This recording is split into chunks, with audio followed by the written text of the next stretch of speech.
Saludamos a Juan París, psiquiatra de Médicos Sin Fronteras en los territorios ocupados. Nos escucha desde Jerusalén. Hola Juan, ¿cómo estás? Hola Marta, estoy bien, ¿tú? Bueno, vemos las imágenes, vaya madrugada de bombardeos, 6 días ya consecutivos de esos enfrentamientos, ¿no?, entre el ejército israelí y Hamás. Nosotros las noticias que tenemos aquí es que en las últimas horas un ataque aéreo contra una casa en Gaza ha dejado al menos 10 palestinos muertos. Estamos viendo imágenes de prensa local dentro de lo que es Gaza, porque fuera nuestros compañeros corresponsales no les dejan entrar. Y también en las últimas horas 200 cohetes que han lanzado Hamás al sur de Israel. Tú estás en Jerusalén, pero tienes compañeros de Médicos Sin Fronteras que están trabajando en la Franja de Gaza. ¿Cuál es la fotografía, cuál es la situación hasta ahora, Juan? Sí, nosotros tenemos compañeros trabajando de manera fija en la Franja de Gaza. Yo también personalmente en algún momento trabajo dentro de la franja, pero nuestros equipos sobre todo de proyectos médico-quirúrgicos que responden sobre todo a los supervivientes de la Gran Marcha del Retorno en el 2018 y de los bombardeos del 2019 y otros eventos así, han estado trabajando de manera continua. Y desde que empezaron los bombardeos, lamentablemente en un inicio las actividades se limitan, se retrasan por motivos de seguridad, pero poco a poco, a medida que se va intentando conseguir sentido dentro del caos, nuestros equipos, una parte de ellos han entrado en acción poco a poco. Ya estamos de nuevo apoyando sobre todo al personal del Ministerio de Sanidad Regional, que está respondiendo básicamente a los heridos y a las necesidades inmediatas. Claro, vosotros desde el año, vamos a decir lo que mucha gente no lo sabe, desde 1996 estáis en la zona atendiendo consultas de salud mental, que es a lo que tú te dedicas, pero repetimos, ahora mismo no podéis entrar en Gaza, pero por la comunicación que tenéis con vuestros compañeros de Médicos Sin Fronteras que están dentro, ¿cuál es la situación exactamente? Porque ellos están atendiendo a multitud de heridos, se habla también de una treintena de menores fallecidos, ¿no? La situación tiene que ser muy complicada, tanto a la hora de medicinas, estamos en plena pandemia y con bombardeos cayendo día y noche. Sí, la situación es muy complicada y también hay que recordar que la gran parte de mis compañeros ahora mismo también están viviendo el bombardeo, por tanto algunos están simplemente intentando mantenerse seguros. Y el reporte que tengo personal de algunos de ellos es que la situación de bombardeo, sobre todo en horas nocturnas, es aterradora por no hay otra forma de llamarlo, y no hay otra forma tampoco de darle sentido o entender exactamente qué está pasando. Los que pueden se están manteniendo seguros y los que tienen un poquito más de posibilidad por otros motivos están intentando actuar y apoyar. Yo acabo de ver ahora mismo en redes sociales unas imágenes tremendas de la Franja de Gaza, cómo había caído una bomba en un edificio claramente residencial y se estaba viniendo abajo, ¿no? Primero el ala izquierda, según lo veía yo desde la imagen, luego el ala derecha se desplomaba literalmente con una gran columna de humo. Nosotros aquí en Occidente estamos muy tranquilos. En España, afortunadamente, hace mucho tiempo que no sufrimos una guerra o un enfrentamiento de estas características, ¿no? Pero el trabajo que hacéis vosotros es con personas que llevan no solo 6 días, sino muchos años sufriendo ansiedad, sufriendo miedo, terror, pánico, no solo porque le caiga una bomba encima como en esta semana, sino porque les desocupen, les desalojen sus casas, les lleven incluso a la cárcel de forma injustificada. O sea, la situación que tú tratas a tus pacientes ahí es realmente muy grave y mantenida en el tiempo, ¿no? Exactamente, es una reflexión interesante, Marta, la que haces, porque una vez estos bombardeos acaben o este recrudecimiento bélico acabe, que ojalá acabe pronto, la situación continuará como ha continuado desde hace décadas, y precisamente la presencia de organizaciones de apoyo humanitario como Médicos Sin Fronteras de manera crónica en un lugar como este, yo creo que lo dice todo. Somos organizaciones en general emergencistas en muchos sentidos, pero estar aquí más de 20 años ya dice que emergencia poca, es un continuum. Por tanto, habitualmente Médicos Sin Fronteras en cuanto a salud mental agrega el componente de salud mental como un apoyo a proyectos médicos, pero en lugares como Palestina se empieza a requerir una presencia mucho más potente y mucho más especializada de la salud mental, precisamente porque se empiezan a ver los efectos a mediano y largo plazo sobre la salud mental.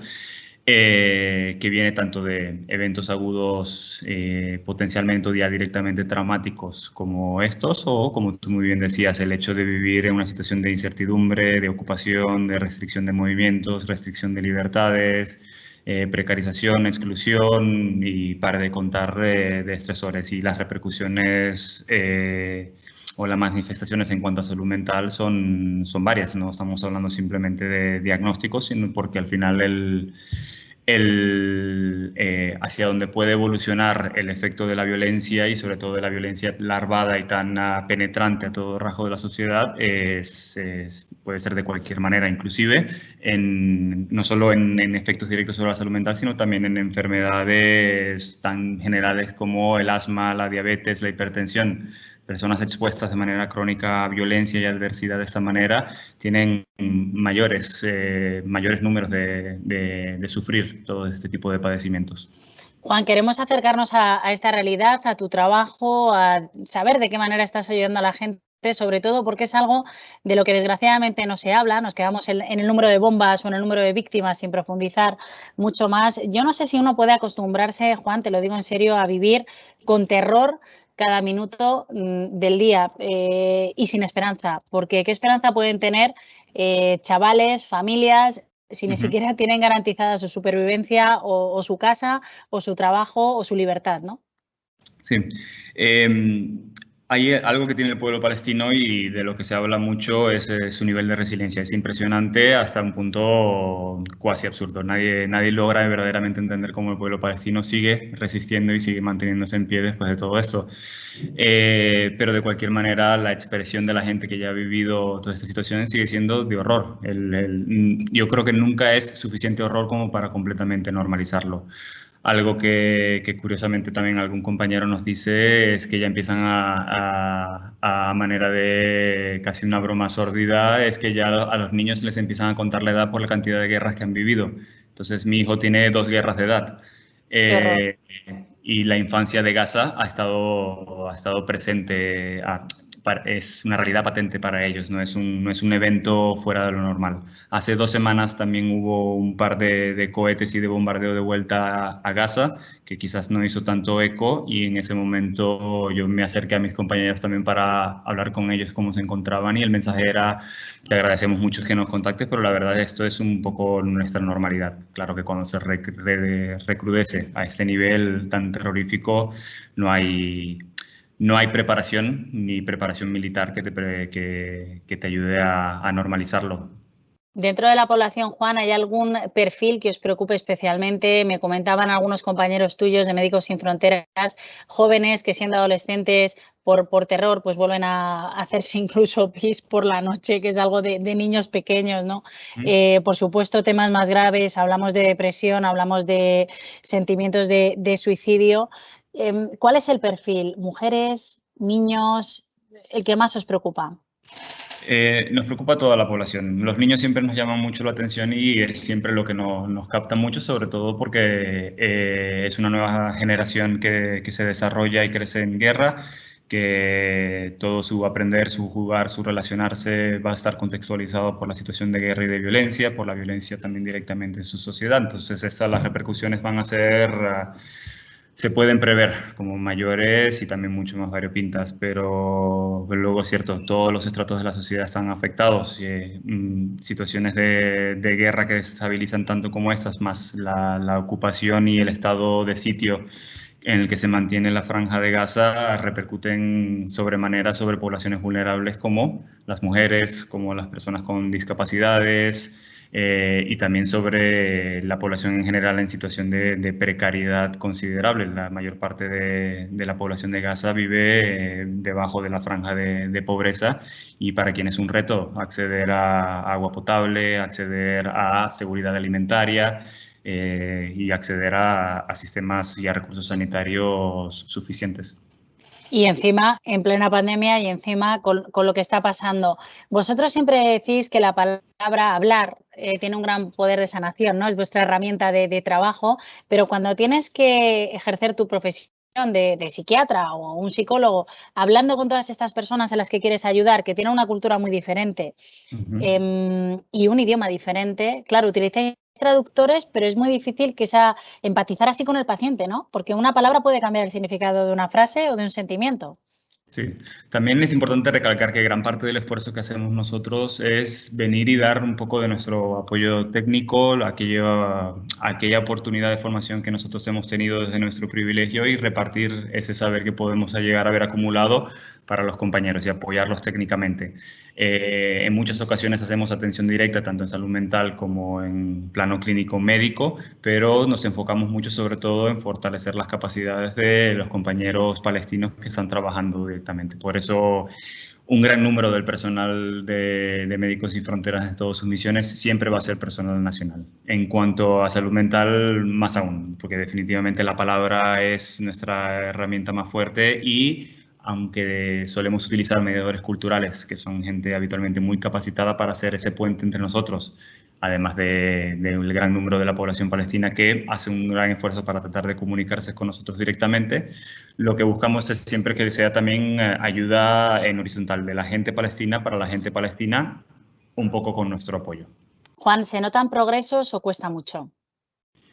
En cuanto a los eventos de ahora, Sí, o bueno, en general, en cuanto a la salud mental en general, todo este trabajo que venís desarrollando durante tanto tiempo, a veces nos sentís un poco frustrados en el sentido de decir, hemos logrado estos progresos, pero ahora otra vez, pero ahora, o de qué manera convences a una persona de que en cualquier momento, estate tranquila, en cualquier momento pueden desalojarte o pueden arrestarte o te puede caer una bomba. Es que la realidad es la que es, ¿no? O sea, no sé de qué manera les podéis ayudar a entender esto. sí, sí, la frustración está a la orden del día. Yo creo que el trabajo que hacemos tiene su valor y es absolutamente necesario, pero nunca escapamos de la idea de que nosotros estamos a veces poniendo un parche, una tirita, una curita en un lugar donde hay donde hay una hemorragia continua.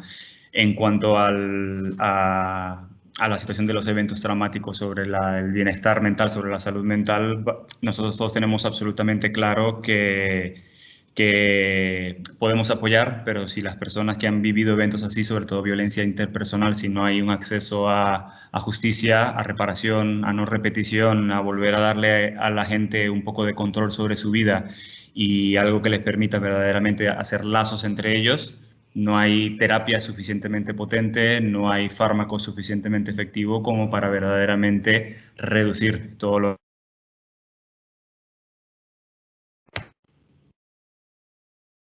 Juan, ¿ayudáis a mitigar el odio? Porque cuando pasan cosas como estas, luego viene también una convivencia muy complicada entre Ujú. colonos judíos, entre palestinos. eh, Muchas veces decimos, ¿de qué manera se puede cerrar esta herida, ¿no? Este conflicto? Y al final, si no lo hacen los políticos, tienen que ser los ciudadanos. Pero cuando vemos imágenes en la calle, vemos imágenes lógicamente desgarradoras. ¿Se puede vencer el odio y que haya una mínima convivencia en paz en esa zona? Sí, la verdad es que creo que de la gente que ha vivido y ha sobrevivido a situaciones como estas es de la que más se aprende el concepto de perdón, Ujú. aunque no es necesariamente un objetivo nuestro. Nosotros nunca llevaremos a alguien a un objetivo que es nuestro y no suyo, y esta persona en su proceso muchas veces pueden llegar a conseguir el perdón como parte de la sanación a la que buscan llegar y a la que les estamos acompañando. Nuestra labor es estar al lado de ellos mientras están buscando el camino que les pueda llevar ahí. ¿Cuánto tiempo llevas tú en Jerusalén o trabajando en la zona? En los territorios palestinos ocupados desde agosto y trabajando a lo largo de Cisjordania, en el norte en Nablus y en el sur en Hebrón y en la Franja de Gaza. Ujú. Eh, Después de tantos años y de estar ahí al pie del cañón, nunca mejor dicho, por desgracia, Juan, ¿tú entiendes algo de por qué en esta zona nunca va a haber un acuerdo o por qué llevan tantas guerras y tanto enfrentamiento? La verdad que eso excede definitivamente a mi capacidad y a mi especialidad. Creo que la respuesta la tienen, si la tiene alguien, la tienen en otras esferas en la que los que estamos quizás a nivel de terreno no podemos, lamentablemente no tenemos acceso a. Eh, lo que sí podemos ver es gente con hambre de paz, de bienestar, de poder desarrollarse y hacer una vida normal.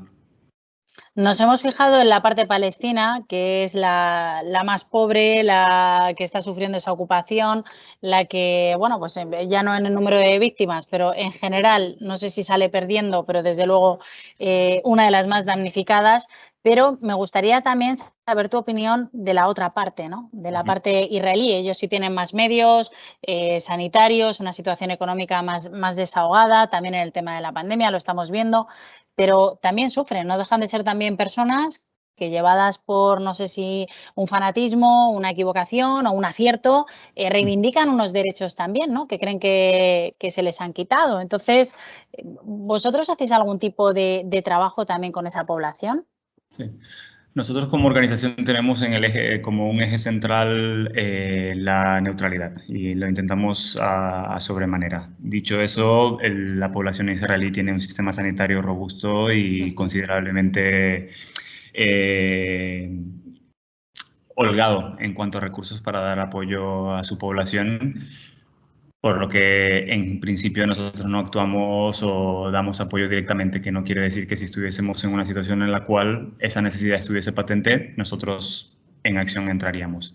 Dicho eso, creo que precisamente en gran parte desde una perspectiva de salud mental lo que se puede entender también a la población israelí es desde el concepto de trauma colectivo y precisamente por eso es tan preocupante lo que sucede ahora mismo, porque se están perpetuando las mismas, quizás las mismas dinámicas que trajeron al pueblo israelí hasta este punto, se están perpetuando en la violencia que se está aplicando sobre el pueblo palestino, lo que hace temer la perpetuación ad eternum del conflicto y sobre todo cuando se concentra sobre ideas tergiversadas etnoreligiosas. Juan, ya la última, no te queremos entretener más. ¿Necesitáis algo que podamos hacer desde aquí? ¿Necesitáis medicamentos? ¿Necesitáis más psiquiatras y psicólogos voluntarios que quieran unirse a vuestras filas? ¿Necesitáis algo? Sí, bueno, las organizaciones de ayuda siempre están necesitadas de recursos humanos. Médicos Sin Fronteras, a pesar del tamaño que tiene como organización internacional, no está exenta de ello. Cualquier persona que se pueda acercar a formar parte del equipo será más que bienvenida. Dicho eso, también es una organización que depende de donaciones de la gente y dependemos de la donación de la gente, pero sobre todo yo creo que lo que necesita ahora mismo Palestina es que la gente entienda, conozca y se mantenga informada sobre lo que está sucediendo, que no haya olvido, que no sean otros 20, 30, 40, 50 años más, que la gente esté atenta después del bombardeo, que es cuando las cosas son menos llamativas, son quizás menos chocantes y tristes en un principio, pero son mucho más preocupantes. Es donde se ven las repercusiones. Es cuando acaban las llamas, cuando baja el humo, cuando baja el polvo, es cuando la gente está sufriendo todavía más, si se puede decir. Cuando se acaban los bombardeos, los medios de comunicación ya parece que nos olvidamos del tema, ¿no? Y nos centramos, ponemos el foco en otro lugar del planeta, ahí siguen, ¿no? Todas esas personas sufriendo. Juan París, Médicos Sin Fronteras, muchísimas gracias por esta charla, por este ratito. Y ahora invito a todos los que nos están siguiendo a que vean un vídeo de Médicos Sin Fronteras donde se explica y se ven imágenes y además, bueno, con subtítulos en inglés que prácticamente todo el mundo puede entender cuál es vuestra labor sobre el terreno. Así que nada, Juan, un abrazo a todo ese equipazo de Médicos Sin Fronteras y mucho ánimo. Muchas gracias, Marta. Hasta luego. Hasta luego. بساعد الناس اللي بيجونا بالتدخل سواء الفردي أو الأسري أو أحيانا بنعمل مجموعات علاجية.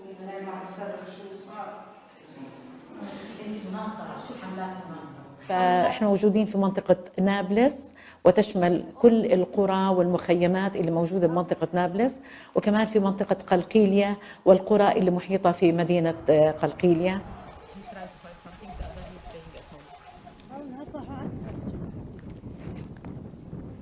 كنت كثير أتضايق نفسيا وعصبيا وأحس إنه أنا اللي مقصرة في ابني أو مقصرة في واجبه.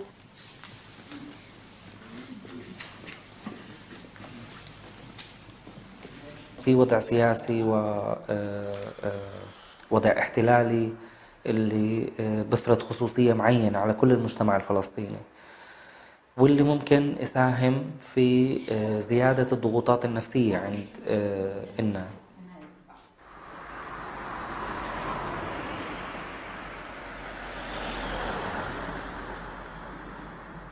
احنا هلا رايحين على قريه بجنب نابلس، قريه سالم، اللي هي بتبعد حوالي 20 ل 25 دقيقه من مكتبنا كاطباء بلا حدود. حنروح لنزور عيله حتى نعملها زياره تقييميه ونشوف اذا احنا بنقدر نقدم لها الخدمه مره ثانيه بسبب التراجع اللي صار عند ولادتها، وخاصه انه بالفتره الاخيره صار اعتقال ومداهمه من المنزل مره ثانيه لهذا البيت. أنا أعصابي يعني صارت ما تتحملش، يعني نتيجة ظروف اعتقالهن كيف كانت في وحشية وضرب ويعني والتفتيش شبه اليوم اللي كانوا لمدة شهرين. يعني أي إنسان عندنا في حاجة لدكتور نفسي، يعني فيش إنسان يقول أنا والله ما عندي، إلا في أشياء هموم في داخله أو إشي بحب إنه يحكيها لحدا، بحب إنه يفضفض، بحب إنه، وهاي الدكتور النفسي يعني مهمته. وصدقني أنا ارتحت كتير، يعني لأني كنت أحس إني مثلا برتاح لما أحكي ولما أفضفض، أنا يعني أرتاح.